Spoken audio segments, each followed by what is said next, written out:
नमस्कार, आप देख रहे हैं Satyavarta TV news. Satyavarta TV news में आपका स्वागत है। आइए नजर डालते हैं आज के मुख्य समाचारों पर।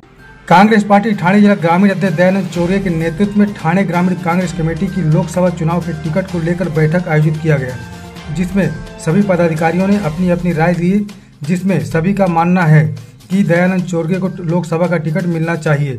उसके लिए मुंबई से लेकर दिल्ली तक जाना पड़े तो भी चलेगा, नहीं तो कोई भी राष्ट्रवादी का काम नहीं करेगा। और किस तरह कार्यकर्ताओं ने अपनी अपनी राय दी, आइए देखते हैं। वहीं दयानंद चौरगे ने क्या कहा, आइए देखते हैं इस खबर में। दादा सारखा नेता भेटणार पण नाही आपल्याला। आज 20 वर्ष झाले मी काम करते काँग्रेसमध्ये। माझी मी निष्ठावंत कार्यकर्ते आहे काँग्रेसची। अशा सगळ्यांनी निष्ठावंत राहा आणि दादांना पूर्ण पाठिंबा द्या।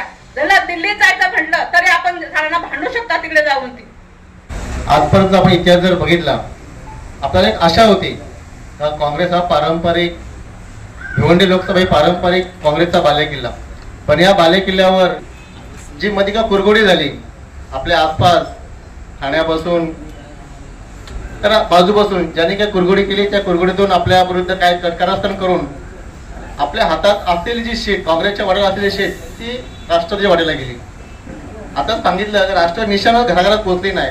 आपण जवळ गेल्या 3 वर्षापासून म्हणजे प्रचाराला लागलो, घराघरात आपण काँग्रेसच्या निशाणी पोहोचवली।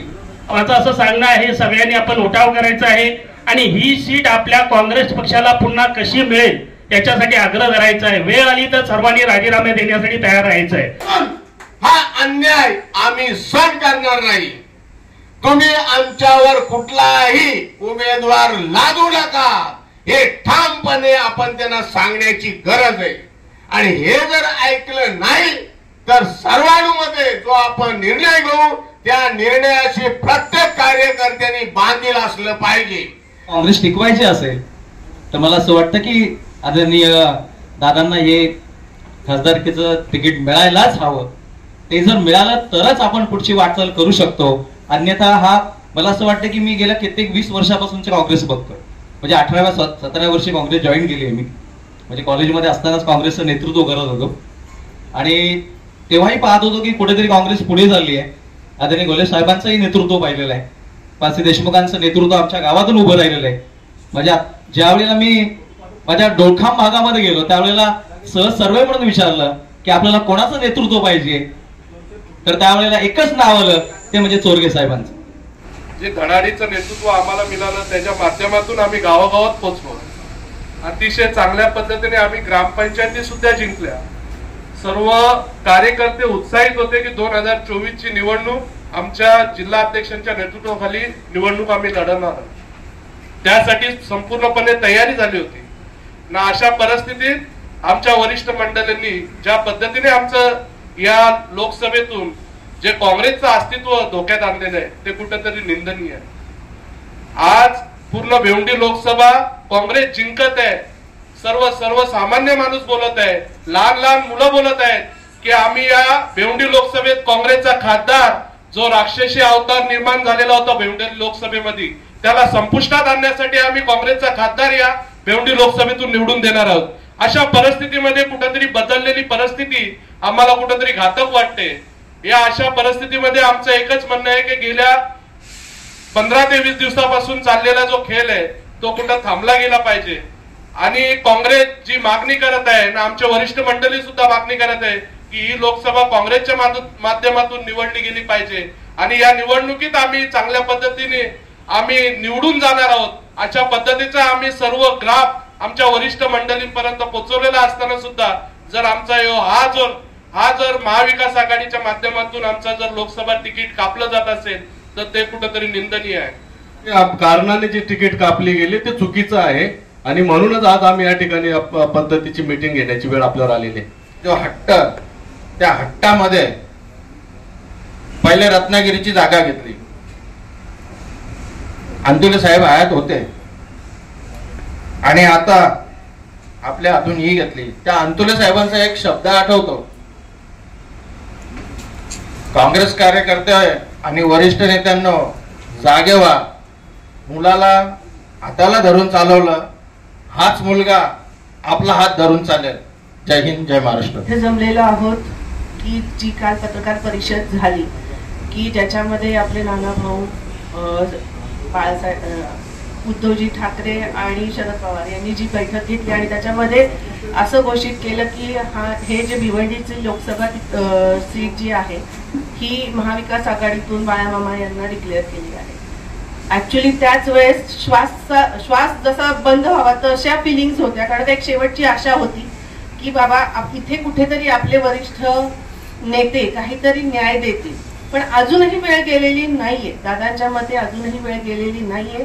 26 तारखेला आपल्याला फॉर्म भरायला सुरुवात होते आणि 3 तारखेला लास्ट डेट आहे.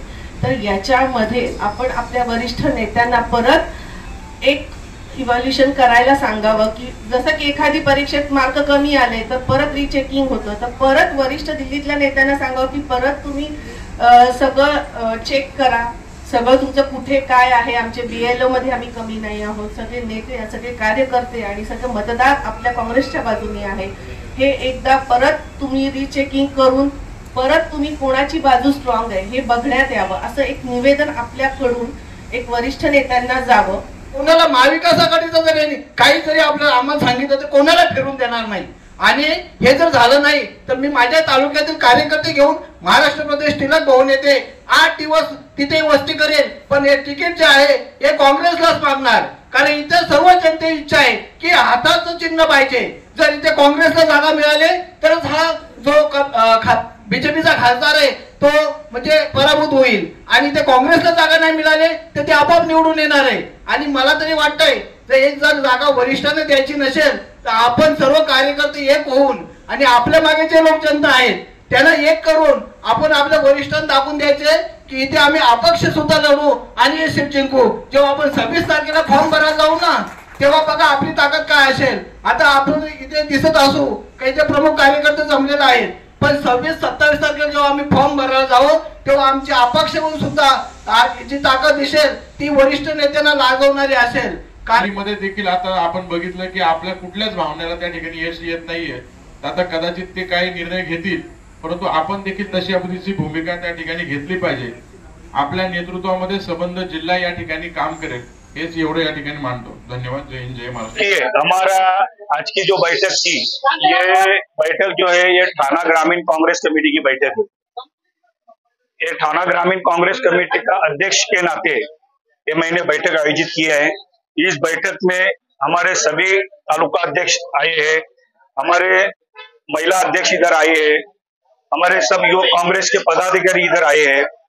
और ये जो बैठक आयोजित की है इस बैठक में हमने एक मुद्दा रखा है कि ये जो एनसीपी की जो सीट जो महाविकास आघाड़ी के माध्यम से ये भिवंडी में जो डिक्लेयर की थी उसमें हमारी वापिस हमारा यही मुद्दा है कि इस भिवंडी के अंदर 1-2 दिन और सर्वे करे महाविकास आघाड़ी के माध्यम से. ये जो राष्ट्रवादी की सीट जो डिक्लेयर की है इसके ऊपर और एक बार सर्वे करे और सर्वे में क्या है क्या नहीं वो हमारे वरिष्ठ नेताओं को दिखना चाहिए. और उसके बाद अगर हमारी कांग्रेस पार्टी ये पारंपरिक जो सीट हमारे कांग्रेस पार्टी की थी, ये जब देश स्वतंत्र हुई थी तब से इस भिवंडी लोकसभा क्षेत्र में हमारा उम्मीदवार कांग्रेस से लड़ रहे थे और 9 बार हमारा उम्मीदवार इधर चुन के आए थे.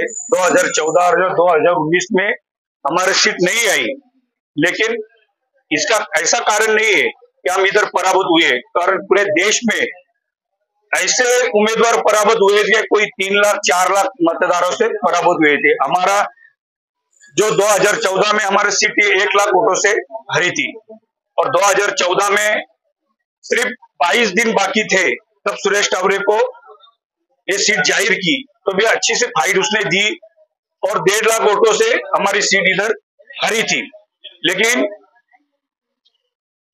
क्यों हरी, इसके लिए हम पूरे हमारे टीम ने, पूरे ठाणे ग्रामीण कांग्रेस के पदाधिकारी ने, पूरे हमारे डिस्ट्रिक्ट के सब ब्लॉक अध्यक्ष ने, हम लोगों ने तय किया हम 3 साल से मेहनत कर रहे हैं कि हमको पता है कि ये जो सीट है कांग्रेस पार्टी की सीट है और ये कांग्रेस को ही मिलेगी। इसके लिए हमने पूरे 5 साल मेहनत की और उसका मेहनत आज पूरा फर्स्ट गांव से लेके पिछला गांव है, कोई भी वो छोटा बच्चा से लेके बड़ा जो कोई भी कार्यकर्ता रहो, हर नागरिक चाहते हैं कि इधर कांग्रेस का उम्मीदवार होना चाहिए और इस जगह पे कांग्रेस 100% चुन के आएगा।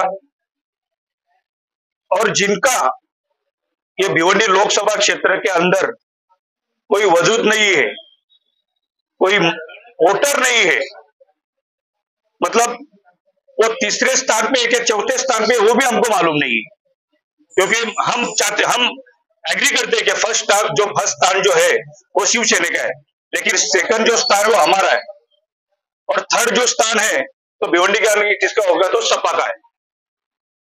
राष्ट्रवादी किधर है हमको पता ही नहीं है। कल्याण पश्चिम में और मुरबाड में राष्ट्रवादी दिख ही नहीं रहे।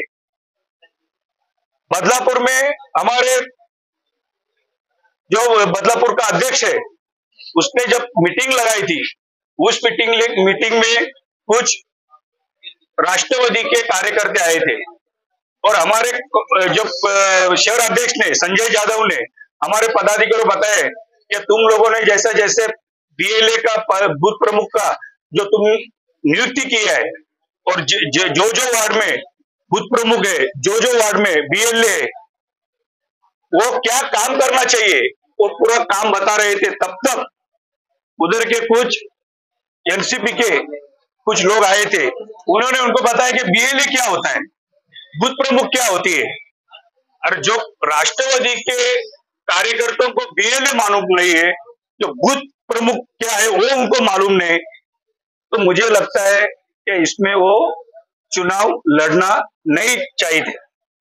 और मैं आज ठाणे ग्रामीण की जो बैठक रखी है वो बैठक इसीलिए रखी है कि हम लोगों ने एक ठराव पास किया है, सब ठाणे ग्रामीण के सब कांग्रेस के तालुका अध्यक्ष है, सब हमारे पदाधिकारी, सब महिला अध्यक्ष, सभी युवक कांग्रेस के पदाधिकारी, सब लोगों में हम लोग एक ठराव लिखा है कि ये जो कांग्रेस की पारंपरिक सीट है इस पे वापिस विचार करे और ये जो एनसीपी को जो सीट दी है इनको प्यार से बुला के